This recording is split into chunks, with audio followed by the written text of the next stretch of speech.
Alors, Tiffany Armoin, vous êtes adjointe au maire de Bordeaux, chargée de la démocratie permanente et de la gouvernance par l'intelligence collective. Céline Lefort, vous êtes directrice eau et biodiversité à Auxilia et également directrice de son agence locale à Bordeaux. Alors Auxilia, en deux mots, c'est un cabinet de conseil en transition sociale et écologique qui intervient auprès de métropoles, de villes moyennes, de territoires ruraux, mais aussi d'entreprises.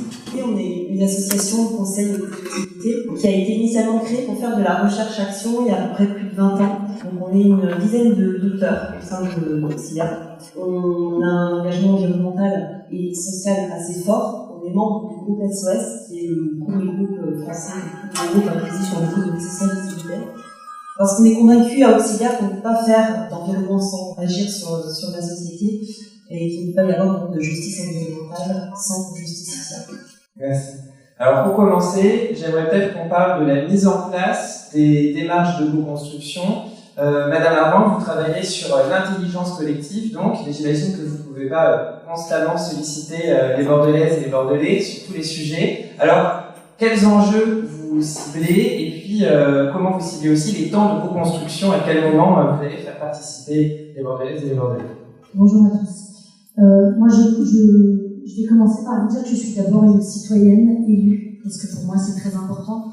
Ça fait 3 ans que je suis élue à la participation à Bordeaux, et cette dimension citoyenne pour moi elle est centrale. C'était la première chose que je souhaitais préciser. Ensuite, pour vous dire effectivement que la question de la participation, quand on est adjointe dans une ville comme Bordeaux, elle est essentielle parce que ça fait partie du 3e pilier de notre mandat, et ça ne veut pas dire qu'elle est simple. Et je voudrais juste revenir sur des éléments qui pour moi vont permettre aussi de situer aussi cette question de la co-construction. La première, c'est qu'aujourd'hui, dans notre système démocratique, il y a une élection qui sanctionne, il y a une équipe municipale qui vient s'installer suite à l'élection, et donc à des choix des électeurs, et donc à un certain nombre d'électeurs qui demandent à ce que les éléments pour lesquels ils ont voté pour les candidats soient réalisés. Donc déjà un premier point important d'attente d'un certain nombre de concitoyens. Un deuxième point, c'est que la participation citoyenne, les volontés de participation, ils ne sont pas du tout homogènes. On va avoir des gens qui vont avoir très envie de participer, d'autres qui ne vont pas du tout avoir envie de participer, ou sous des formes qui vont être très variées. Donc à nous aussi d'être en capacité de voir comment est-ce qu'on met en place des dispositifs qui permettent à ceux qui souhaitent de participer et à ceux qui ne souhaitent pas participer sous des formats que l'on entend, d'être quand même entendus. Et ça, c'était un point quand même qui est fort. Le troisième point que je voulais préciser avant de commencer à parler de cette question de la co-construction, c'est celui de la non-homogénéité et même des divergences fortes que l'on peut avoir aujourd'hui dans la société française sur la question la perception de la mise en place des problématiques, des solutions aux questions environnementales, aux questions des transitions. On a une très très forte différence entre les individus. On a même plus que ça, on a des divergences, on a des oppositions très fortes qui se font jour, et donc c'est à nous aussi d'être en capacité d'entendre et de faire en sorte que la société elle ne se divise pas dans la mise en place d'une politique. Et sur les questions environnementales, nous sommes absolument convaincus de la nécessité d'une urgence absolue de faire tout ce qui est en notre pouvoir pour pouvoir adapter la ville, et même avant d'adapter la ville, pour permettre à ce qu'on baisse notre empreinte carbone. L'autre élément, et c'est celui qui va me permettre d'aller jusqu'à la question de la concertation, c'est que la participation citoyenne, elle a plusieurs échelles. La co-construction, c'est l'échelle ultime, c'est celle sur laquelle effectivement on va mobiliser des citoyens sur un temps long qui va permettre la co-construction, c'est-à-dire la réflexion commune jusqu'à la décision commune d'une politique et la mise en place d'une politique. Mais ce qui est très important, c'est aussi de voir que la participation citoyenne, elle commence déjà à une information de qualité. Et ça paraît un petit peu simple de le dire, mais c'est quand même absolument essentiel. C'est-à-dire que dans toute démarche de participation, la première étape, c'est la qualité d'information. Vous avez parlé tout à l'heure de la convention citoyenne. La première étape d'une convention citoyenne, c'est le temps dans lequel on amène aux concitoyens des informations, le même niveau d'information, des informations très diverses, qui leur permettent ensuite d'être en capacité de contribuer à cette construction collective qui est attendue par la Convention. Aujourd'hui, dans la participation citoyenne, il y a un nouveau point qui est, à mon avis, très très lié à la question de l'urgence sociale et de l'urgence climatique. C'est la volonté de plus en plus de nos concitoyens de faire. Et en particulier des jeunes générations qui s'engagent, qui, au-delà de la question de la concertation, de la consultation, souhaitent faire.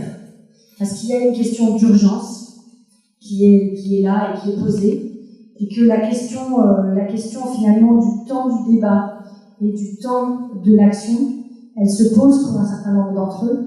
Et donc, dans la mesure où les solutions politiques contre le changement climatique sont aujourd'hui très identifiées, il y a beaucoup de nos concitoyens qui nous demandent de faire, et non plus de passer trop de temps à discuter, à co-construire, ce qui est pourtant absolument nécessaire. Donc pour moi, c'était important que je donne ces éléments-là parce que ils sont importants pour comprendre ce que je vais vous expliquer aujourd'hui sur la co-construction à Bordeaux, pour vous dire qu'aujourd'hui, il y a des espaces de co-construction réels, c'est-à-dire qui vont de la possibilité de poser un sujet sur la table jusqu'à la possibilité de co-décider. Ce sont des démarches qui sont encore très peu utilisées et très peu faites à la ville de Bordeaux. Et je vais vous expliquer pourquoi. Parce qu'une démarche de co-construction, c'est une démarche qui demande une expertise. On ne mène pas une démarche de co-construction comme ça, du jour au lendemain. Ça demande une méthodologie. Et cette méthodologie, on est en train de la transmettre aux services et à tous les services de la ville, de manière à ce qu'ils soient en capacité de mener demain des démarches de co-construction.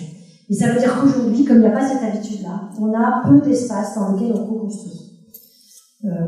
Mais c'est quand même des éléments qui sont importants, c'est-à-dire le fait de passer par cette phase de formation. Je vais vous donner un exemple d'obstacle aujourd'hui que l'on rencontre sur cette co-construction, c'est la notion du temps. Et on va en parler après sur la question de la temporalité. Oui, on en parlera peut-être après, plutôt de cette question-là, effectivement temporelle. Vous disiez qu'il y avait peu d'espace dans lequel vous pouvez aujourd'hui co-construire, parce qu'il faut déjà transmettre la méthode. Est-ce que vous avez quelques exemples justement quand même de co-construction que vous avez déjà réalisé ou que vous êtes en train de réaliser? Alors il y a des co-constructions, il y a plusieurs niveaux. Il y a des co-constructions avec les habitants qui nous sollicitent sur des aménagements de places ou des aménagements de quartier ou des aménagements de rue, où là effectivement il y a une demande qui est faite par les habitants, le groupement d'habitants, qui va à la rencontre de sa mairie de quartier en général, et on fait travailler les services techniques avec les habitants pour voir se réaliser exactement ce qui a été demandé par les habitants au regard des contraintes techniques qui peuvent être celles, contraintes techniques ou financières, qui peuvent être celles de la ville. Donc ça, c'est ce genre de co-construction qui sont quand même des co-constructions à petite échelle. On les fait, elles peuvent se faire assez régulièrement, mais elles sont vraiment à des échelles très petites. Les co-constructions importantes dont je voudrais vous parler, c'est celles qui ont été réalisées quand on est arrivé nous à la ville. Il y a eu 3 politiques qui ont fait l'objet d'une vraie démarche de consultation avec les habitants et puis même de prise en compte dans la décision politique, qui sont la politique culturelle de la ville.